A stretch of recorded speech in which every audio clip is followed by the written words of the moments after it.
One of the most controversial things I've ever said on the internet is bad things don't really happen. People were furious, but let's start at the beginning.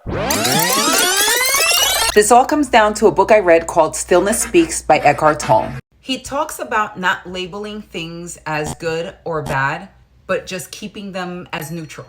It sounds weird, but it works. It also really infuriates people. And I can already hear you now. How could I not label something as bad, Vanessa? What if someone dies? If someone steals my car, that's bad.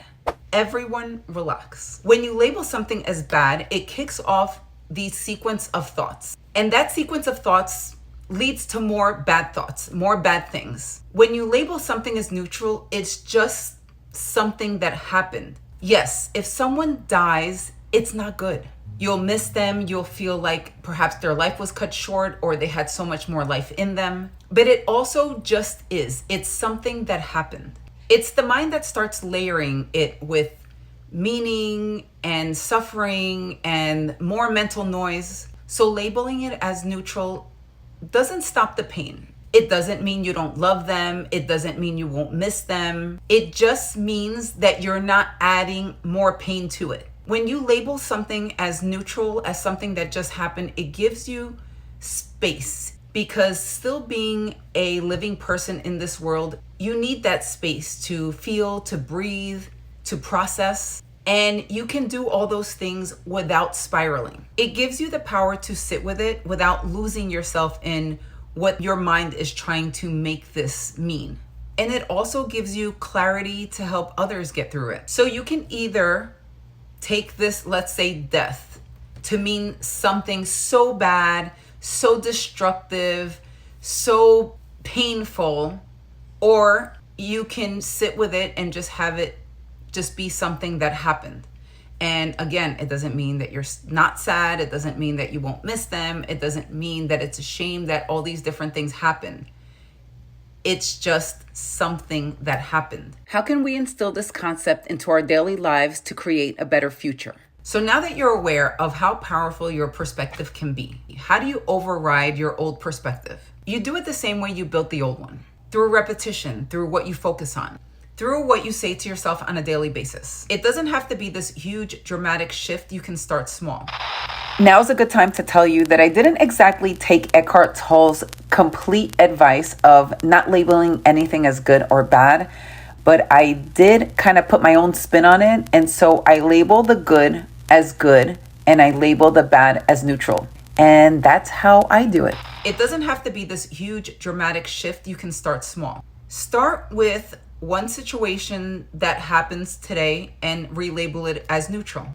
For example, traffic. This traffic sucks. It takes me so long to get to work. Or it can just be, there was traffic, it happened, and now I'm at work.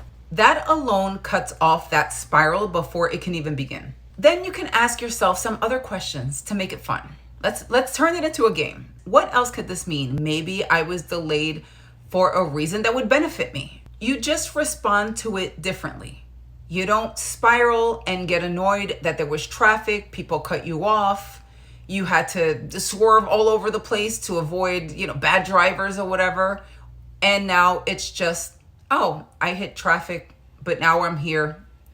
It's fine. And now you're probably thinking, why should I even care about this? Your physical reality is a projection of your perception. The way you see the world, the way you interpret things, the way you talk to yourself, the way you speak about others. So all those things together is what your reality becomes. If you focus on your problems, your issues, you're going to see more of that. This is why you and a friend can go through the exact same experience at the exact same time and have two completely different memories of it and takeaways from it. Here's an example. Let's say a group of friends go away on vacation and they get mugged, and 2 purses were stolen and 2 phones were stolen.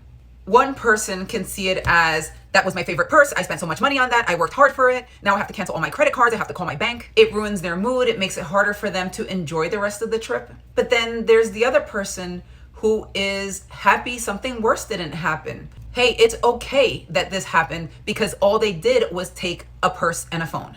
We're lucky to be alive. No one was seriously hurt. We'll laugh about this later. but let me guess which person you might be. If you're honest with yourself and you put yourself in that situation, which person would you be? Because a lot of us will mostly focus on the bad.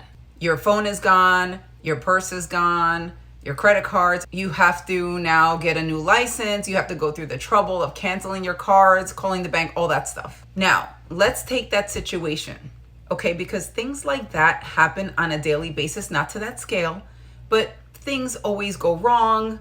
Something's always disrupting your regular life. So what happens? You wake up, you think about your bills. You wake up, you think about your problems or future problems, problems that may happen later on.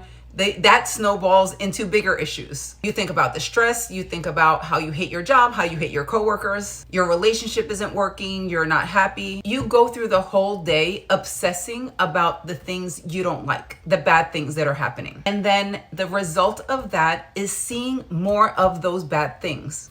More problems, more things to fix, more time being pissed off about all the problems. Let me guess what your thoughts are right now. But Vanessa, I'm just being realistic. But when we look at what's realistic, what we're actually doing is programming our minds to filter out the good things that are happening and leaving us with just the bad. Because how often do you overthink about the good things that can happen, the possibilities, your goals, your ambitions? How often do you obsess about actually achieving all of that? Because again, if I ask you, how often are you thinking about that one good thing and then you spiral and it snowballs into all the other good things that can happen from that one good thing, and then the next good thing and the next and the next. And now you're like, what? Over the moon, because look at all these great things that are going to happen. Hardly ever, right? And now all the things that you focus on, you'll get more of.